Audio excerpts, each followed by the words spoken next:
on this very special panel here in Dubai. So let me start by talking to you about where things currently stand as far as Snapdeal is concerned in the overall context of the opportunities as well as the challenges that you see in the market.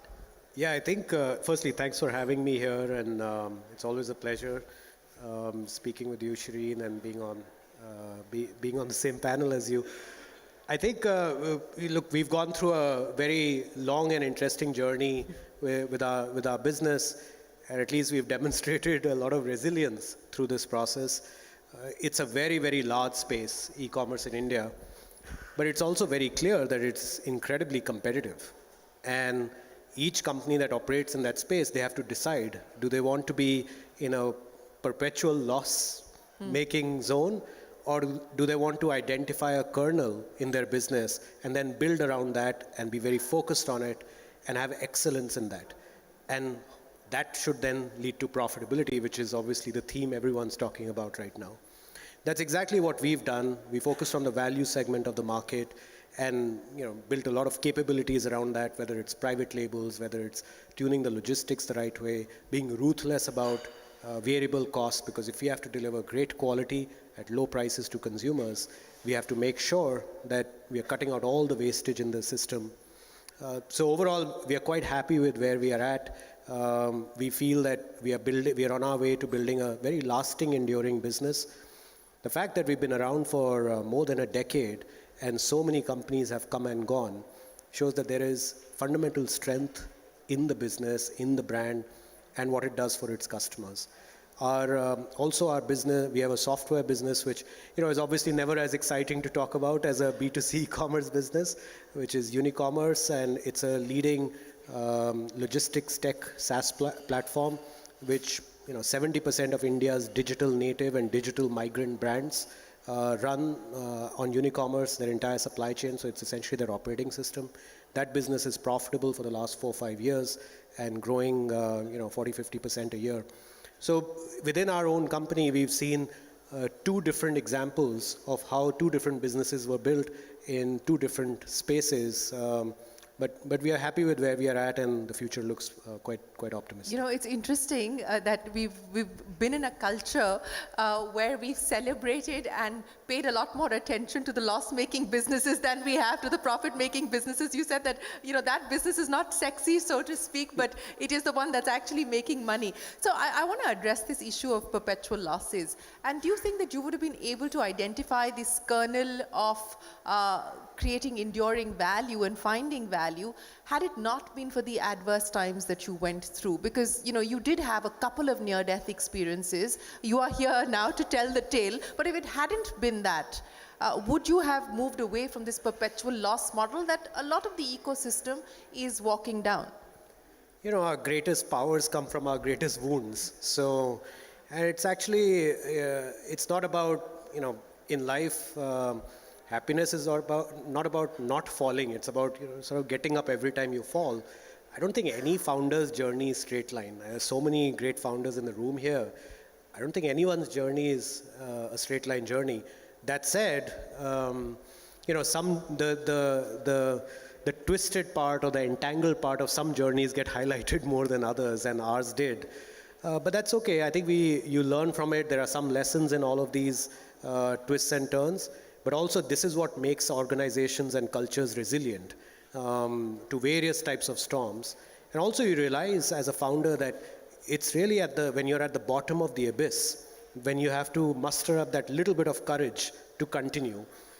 And it's at that bottom of the abyss when you feel no advice can help you, nobody you can go to will give you any kind of positive words of encouragement that will work. But all you need to do is just have that little bit of extra courage, and you do come out of that phase.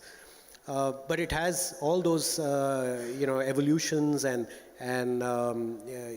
challenges have made us obviously wiser to build the businesses we are building now. Yeah. And also support the next generation of founders to maybe not make the same mistakes that the prior generation has made.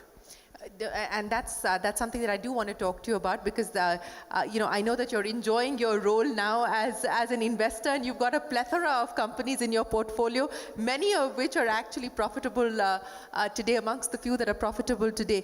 But Kunal, if you were to look at the playbook, And now you said very clearly that you're here to build a business that's resilient. You're here to build a business that's sustainable and profitable for the long term. What is different from this playbook, from the original playbook that you started with? Look, fundraising will give you pleasure, but profitability will give you happiness. And I think that's a big learning all founders are realizing. It gives you temporary pleasure, you see your name in the newspaper and all that, but then you realize that it's back to work. You still have to build a profitable business. I think there is a lot of talk about, that suddenly everyone wants to be profitable. Actually, that's not necessarily true. I've rarely met founders who didn't know that they had to build a profitable business. It's just that they didn't know how much money and how much time it would take. So everyone was obviously kicking the can down the street, but it's not that awareness was missing. It was absolutely there. But now I think we are seeing companies take hard measures to actually get there faster. And the next generation of founders are constructing their businesses, constructing the P&Ls of their businesses, the cost structures of their businesses, keeping in mind that there is no longer, and we are no longer in an era where it's okay to be profitable after 5-6 years and keep raising money and keep losing money in the interim. People are still, burning 9 rupees to earn a single rupee on an average. How do you then explain that? Well, I don't have to explain it because I'm not doing it. But I think these are probably still. I don't think it's as pervasive as it used to be. There's a lot of sensibility and sensitivity around profitability and particularly unit economics. But look, it's also important for companies to realize that it's okay to change track. India has so much potential going forward, and I feel the most important thing for founders is to keep their head in the game. We've kept our head in the game for 16 years. Despite all the twists and turns, regulations, funding, and not my first funding winter, I can tell you. I've seen this, I think, my last count, 3rd or 4th funding winter I've seen. And, it's so important that founders appreciate the value of staying in the game, because this funding winter will turn into a funding party again. And you want to make sure you're alive. It's so important just to be alive and do whatever it takes to be alive from now until then, when resources become abundant again. Then also focus very, very ruthlessly on cutting out all the variable costs which are wasteful in the business, and then focus on growing the islands of profitability in the business. That's what we did. Like surgically removing malignant tumors, I guess those are the decisions that as founders you will need to take as you go about trying to ride out the rough times and this funding winter. But you talked about the headroom for growth and the opportunities that you see here in India. And I think while we can argue about the depth of the Indian startup ecosystem, I think there is no argument about the breadth of the Indian startup ecosystem today. I mean, all kinds of problems are being addressed at this point in time.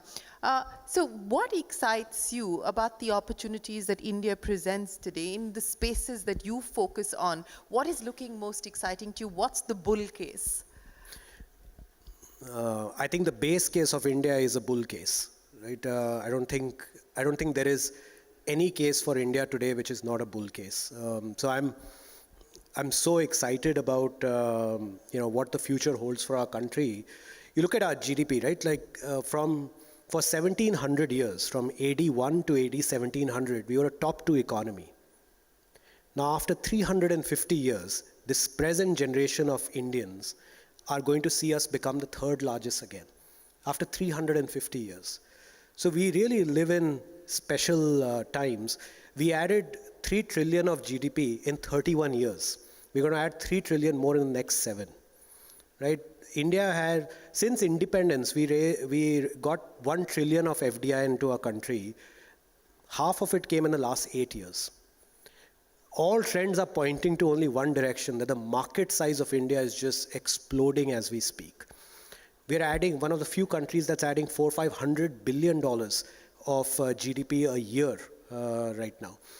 And so at least from my perspective, it is a very exciting time. But There's also important to mention the role the government has played, where they're obviously, startup became a household name in India because the Prime Minister started talking about it so openly from 2014. We also see wide-scale digitization. India is probably one of the most digitized countries in the world right now, where everything, health stack and identity stack, payment stack, everything is digitized. Domestic capital has gotten activated in the startup ecosystem through IPOs as well as earlier stage investments. And most importantly, Shereen, the best and the brightest students and young folk in our country leaving the top colleges don't want to sit for US tech company job interviews anymore. It's not that they want to start companies after they graduate. They have actually already started companies when they are in college now. So the age of entrepreneurship, the excitement around entrepreneurship, the galvanization that we are seeing in our ecosystem, I have never seen before. And I think it's just still, we are seeing the tip of the iceberg. You talked about unlocking domestic pools of capital and capital in general. And let's talk about the IPO market. You were heading down that road. You've decided to take a detour for a while. Like many others at this point in time, reevaluating their plans given the market condition. But for many founders sitting in this room who are possibly exploring the possibility of an IPO a few years down the line, or perhaps earlier, I'm not sure. How are you looking at it? Do you see it as a financing event? What do you see it as? It's a coming of age event. I think it's a growing up event. But look, I think a lot has been said, to say the least, about tech IPOs in India. I do feel that we are seemingly, like on the way up, we were conflating value with valuation, where we were celebrating valuations where maybe not enough value had been built. I think we are again conflating value and valuations on the way down, where valuations have obviously fallen, but maybe the value in the value of those businesses and the value in those businesses actually increased in the time period, because they've all grown, they're impacting more people, they have more customers, they have more partners, and they're creating more impact. So I do feel though that India will be a great market from a public market standpoint, from an IPO standpoint, for relatively modest size revenue companies, but which are profit making and have very predictable growth. From my experience of having gone through some of this process in the past, Indian markets really would reward predictable, profitable companies, even if they are not humongous in size. And they can grow in the public markets. The Microsofts and the Apples, they actually went public very early in their journeys, and obviously are runaway successes over decades. So why can't we create such businesses in India? Why do we need to wait till companies become multi-billion dollars in valuation and then list them? There's no reason to. We can go earlier. Now that means there are some decisions founders have to make which are very structural in nature, which is raise less capital, not go for growth at any cost, and have the mindset of having the right frameworks in place that they can go list maybe year 5 or 7 of their existence, not year 15 of their existence.